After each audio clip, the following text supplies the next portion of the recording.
Hello guys, আমার মতো কে কে আছো যে রুটি বানাতে কাঁচা? আমার রুটি একদিন হয় গোল, একদিন হয় লম্বা। যাই হোক, আজকে আমি রুটি বানাতে শুরু করে দিয়েছি। আর আজকে আল্লাহ দিলে আমার রুটিগুলো গোলই হচ্ছে। তো তোমরা যারা যারা আমার মতো রুটি বানাতে পারো না গাইস, তাদের মনেও আমার মতো হয়তো দুঃখ যে পারফেক্ট রুটি হয় না। তো রুটি আজকে দেখবো যে কয়টা ফুলে আর কয়টা না ফুলে। ঠিক আছে, আর তোমরা যারা আমার মতো আনাড়ি রুটি মেকার আছো, তারা অবশ্যই কমেন্ট করে জানাবে। আর আমার ভিডিও দেখে যদি ভালো লাগে অবশ্যই কমেন্ট করবে এবং ভিডিওটা শেয়ার করবে।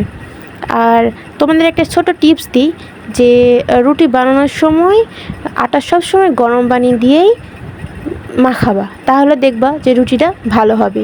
আর ঠান্ডা পানি দিয়ে রুটি আটা মাখালে রুটিটা কিন্তু সেরকম পারফেক্ট হয় না। তো রুটি পারফেক্ট আর সুন্দর আর ফুলার জন্য তোমাকে আটাটা অবশ্যই গরম পানি দিয়ে মাখাতে হবে। যাই হোক, আমার রুটি আমার ছেলেও খেয়েছে, আমার হাজব্যান্ডও খেয়েছে, তবে অন্য কাউকে দেওয়ার মতো হয় না।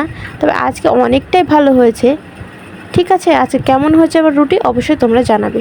আল্লাহ হাফেজ।